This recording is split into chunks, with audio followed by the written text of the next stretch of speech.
Hello everyone, welcome to another coding session.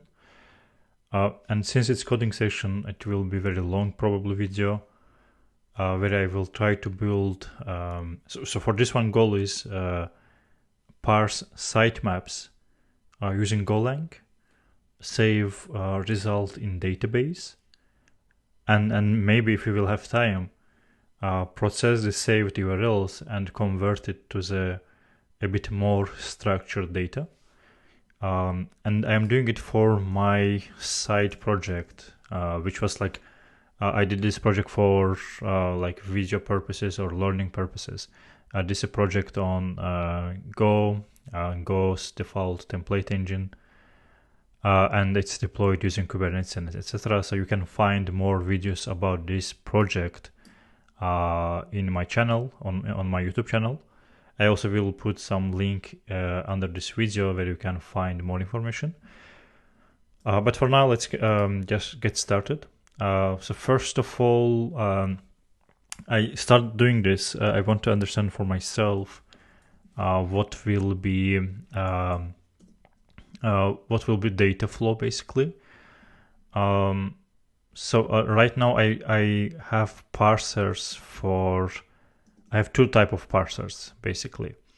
One which is RSS parser, so I provide list of the RSS websites, and it gets parsed. And another one is rule-based parser. So I have some websites, and based on some set of rules, I get URL. If it match some predefined list of the rules, it will be get parsed. So, and in terms of structure, I use a bit like not standard structure. I have in my internal package, I have application and infra used for configuration, storage, and etc. And in application, I have two parts, backend and frontend. My goal was in one binary file to have both this frontend and backend needed for this frontend. And that's why I split it. I have also API. It's not used that much, but the idea is that at some point this website will be converted to the React or Next.js, and it will be talking to the backend through API. API is for now very like for each backend module that I have, there will be API, and it will publish a model for this module. But now, like more close to our current topic. Since I have already two parsers, two type of parsers, introducing another one is quite straightforward. So what usually I do, I introduce first a storage model and start creating a model. So we can start with this. What I will do, I will introduce another package. Let's say sitemap parser, RSS parser, yeah. And then I have a file, model.go. This model.go, I actually usually I have two models, one for storage and another one we can call it like close to the domain model. I don't stick to this domain-driven design for now, but we can call it. And at the end, all these parsed items, they end up in these articles, and these articles is another module, which is like at the end it ends up with these items. So each of this item is article, and articles are generated based on the fetched items, like So if we talk about rule-based parser, it will get some URLs, save it in database, and then it will be converted to the article. Same goes for RSS parser. For each RSS link, at the end it will end up in article. That's why we can call these articles our domain model, but at the end, at some point I will need to refactor this. That's why our data model for sitemap parser will be quite similar to other parsers. So what I will do, I will copy paste it from here. So let me think.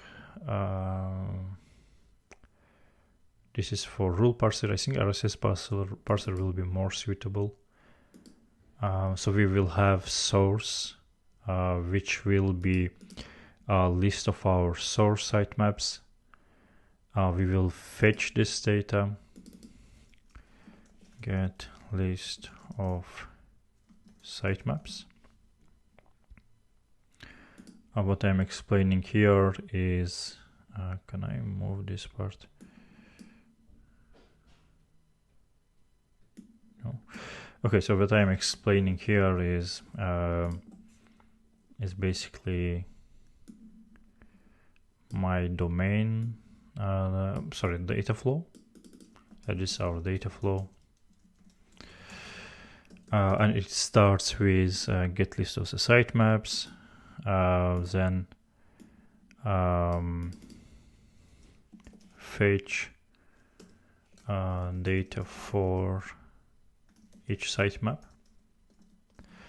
At this stage, there will be two considerations. One is about what I will use in terms of, since I code in Go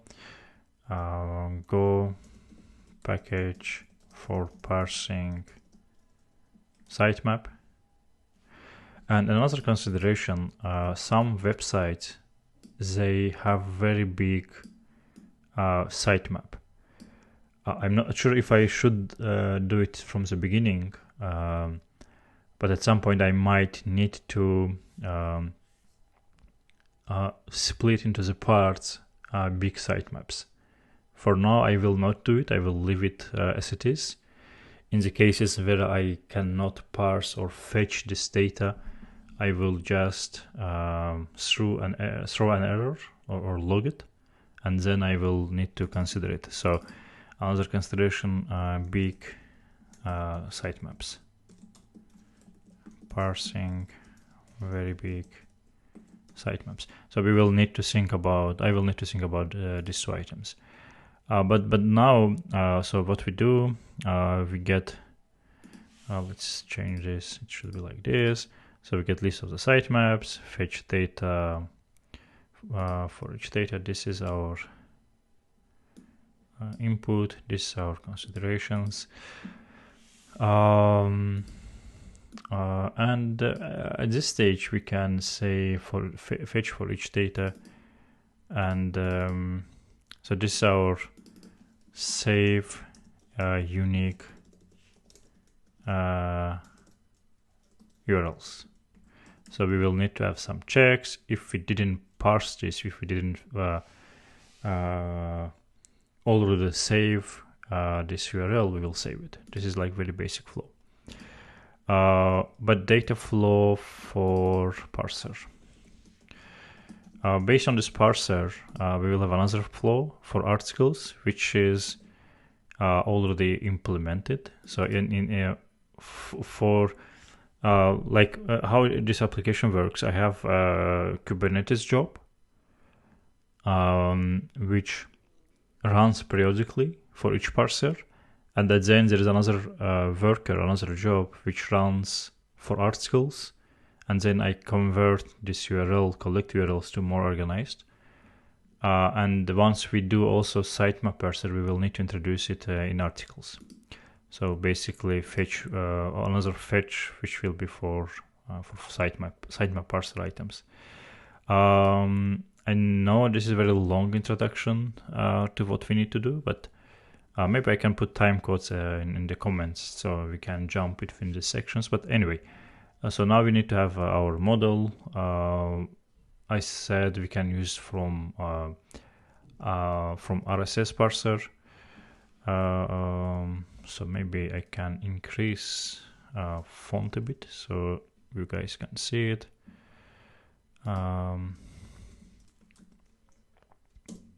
Okay, maybe even a bit more.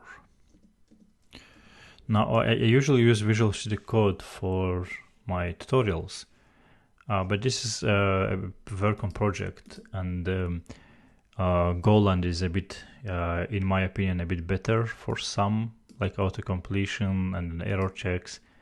So for my projects, I stick to the Golang. And by the way, now I'm working on private repository.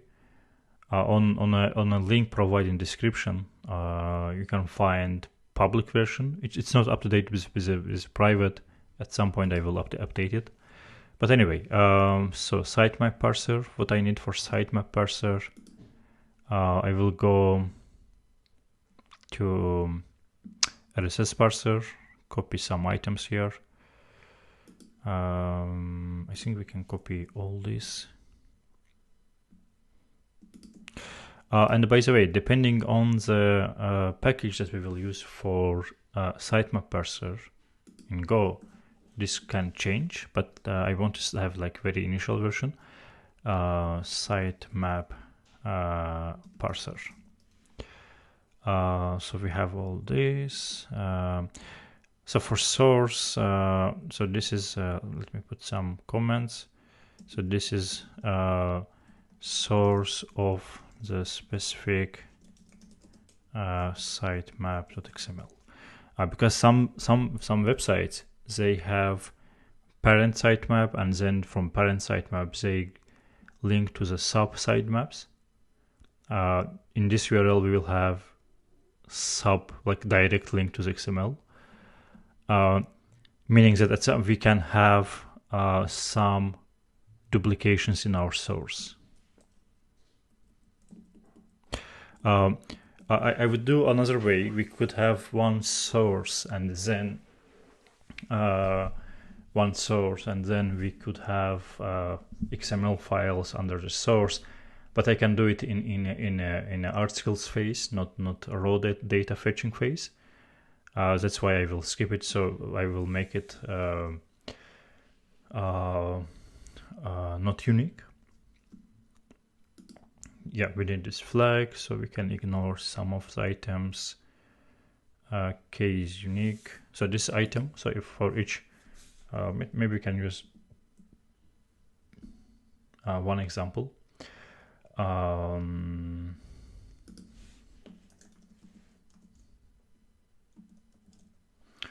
Okay, I will use example from my own website. So as you can see, I have root sitemap, and then for each type I can have sub sitemaps. So this is our items. So this is our item basically. This is URL. Okay. We have a bit more information.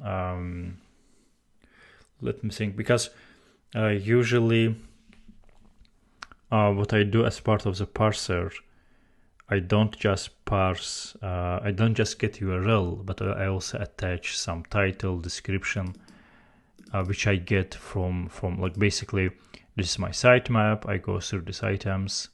Let's use example for articles. So this is my sitemap. I go through the articles and then open one of them. Okay, so let's open something interesting. And then I fetch this page and get this title and then some description based on the some HTML tags. So like this. Okay, this is a very good example. And now I want to keep the same for sitemap parser.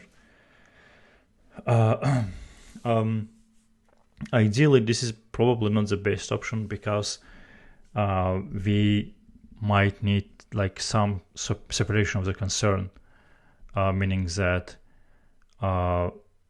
we shouldn't do too much in one place. Like ideally, probably it would be better like we get this URLs and then another process starts, we get this titles and etc. But for now I want to keep it simple. Maybe later I will change it. So okay, so we will have title, description, author name, author email. Maybe these two can go. Image URL, image title, published, updated, parsed, categories, blah blah blah. I will keep it like this. So we have sources, we have table prefix. So let me think. Now we need to introduce database itself. Map parser. Okay, I copied it from rule parser, but maybe it's a good idea to copy it from RSS parser because sitemap parser and RSS parser is very similar. Sitemap parser. Okay, so add, and maybe we can do full screen now. Okay, so let's see. The package name will be this. By the way, why it doesn't like? Okay. When you have two files in one package and they use separate package name, you get errors. That's why it was red. Now what we can do? So it will be sitemap parser. New site. I will explain in a bit. I want to first fix all these errors. So we will return this.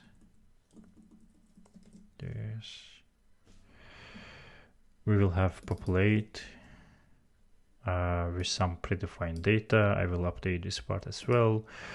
By the way, I hate when Golang does this. I want to see actual return. Okay, I think we can disable it at some configuration. Create source.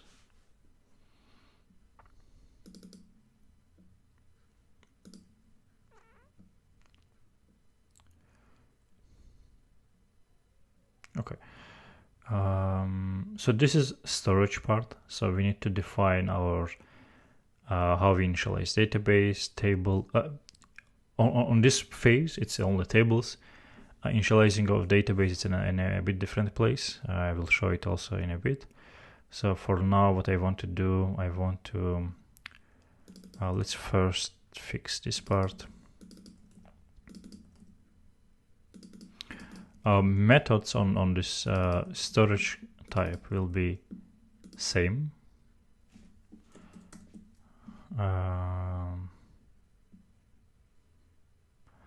And I want to change this part.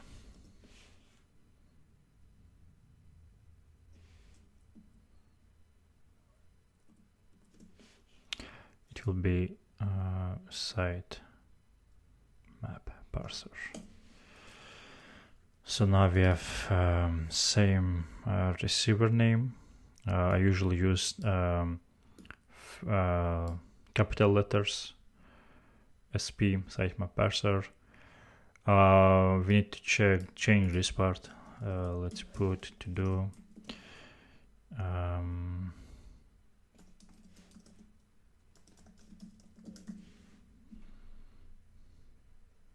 And in sense of methods on this storage object, I will have create source, get source, list sources, list active sources, blah blah blah.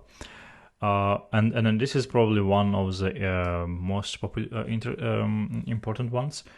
This is not optimized at all.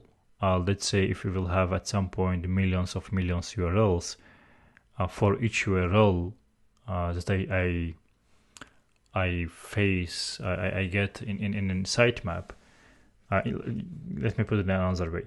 Imagine that we have sitemap with millions of URLs, and each time we will need to reparse it again. So let's say each day I need to check this exact same sitemap with millions of URLs, and imagine I have multiple websites with millions or thousands of these URLs. And for each of them, we will go through a list of the URLs and one by one check in our database. It is not optimized at all. I do it only for this purpose. When I'm at a point when I have more data, we will need to optimize this part.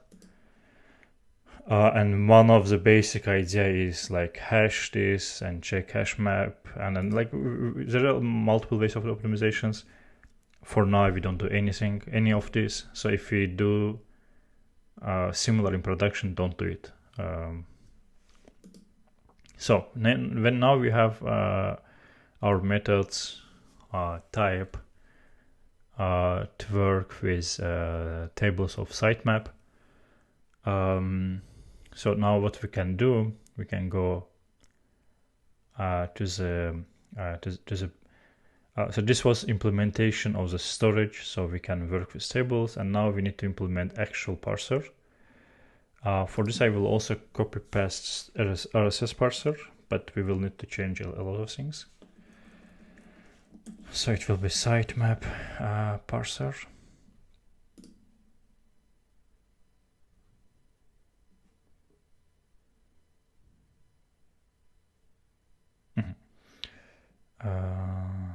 What I did, yeah, this is the one. Let's close for now all this. I don't think we will need it now.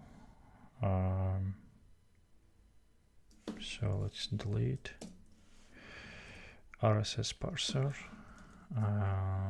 So we will need to refactor this. And for now, we don't need any tests. If you don't have converter, then we don't need also test for it. Let's do the same. Sitemap, rename sitemap parser.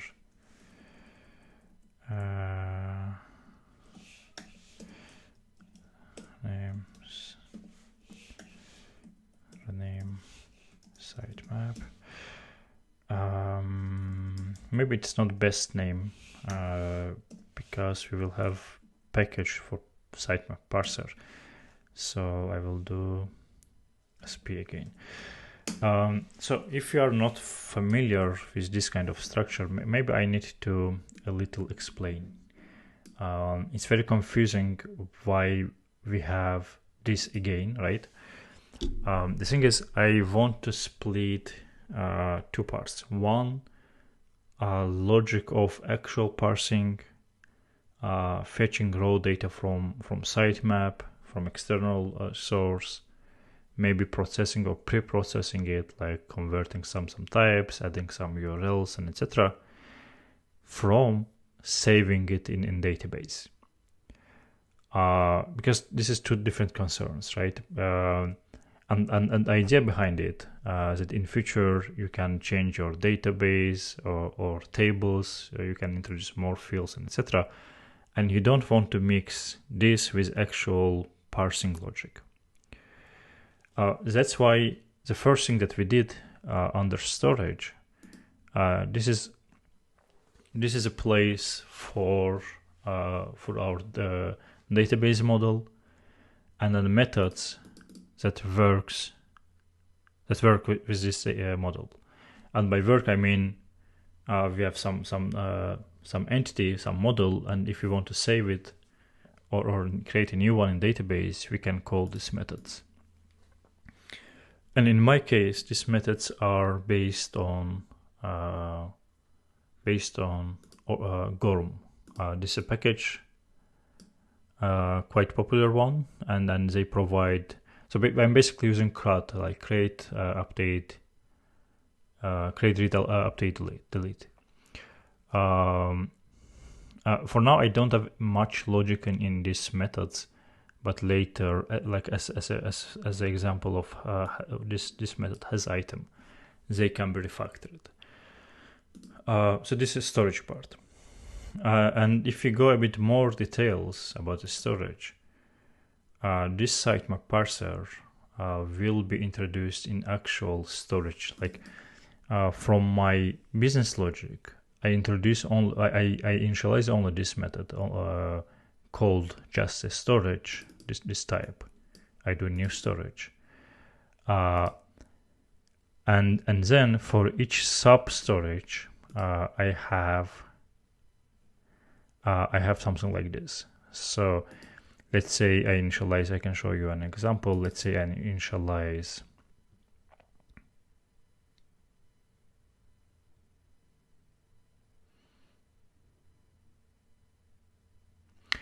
let's say I initialize a storage, right? I call it database.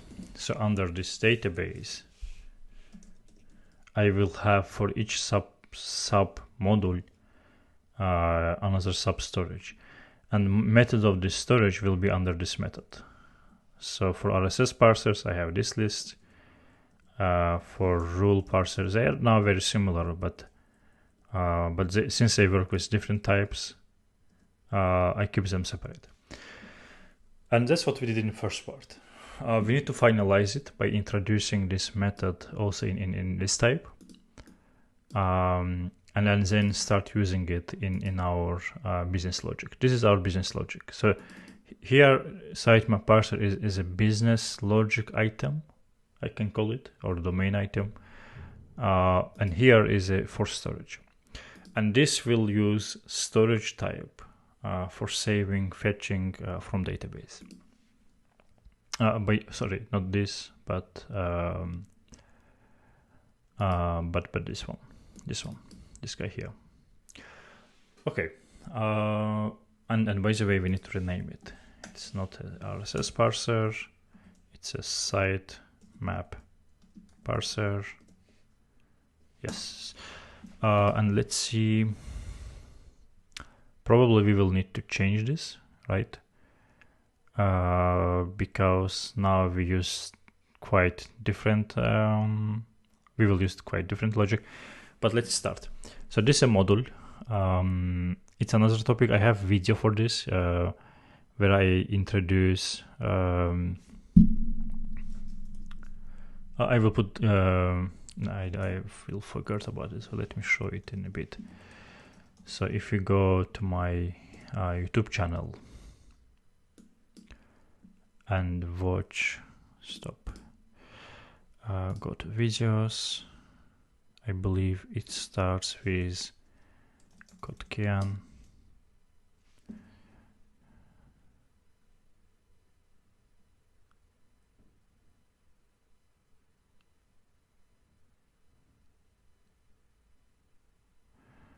Okay, I have too much for Kotkian. Okay, maybe plugin.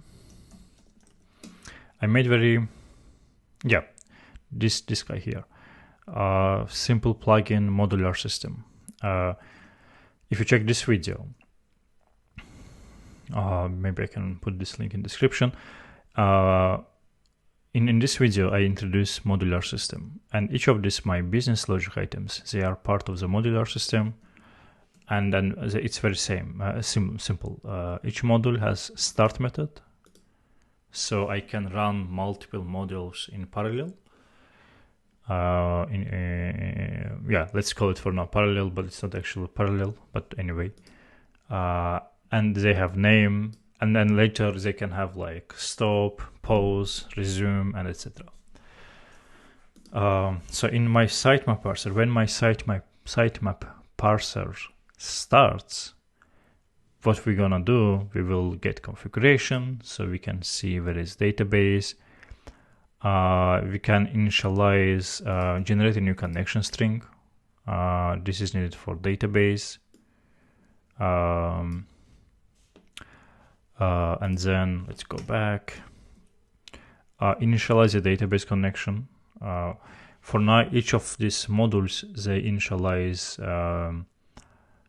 separate database connection. This can be also optimized. They can use the same connection pool.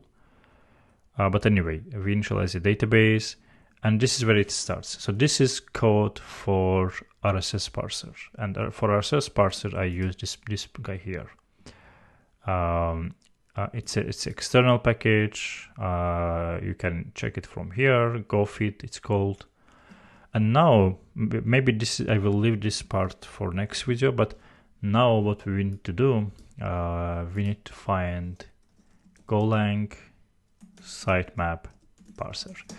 I will pause in this part. There are multiple sitemap parsers.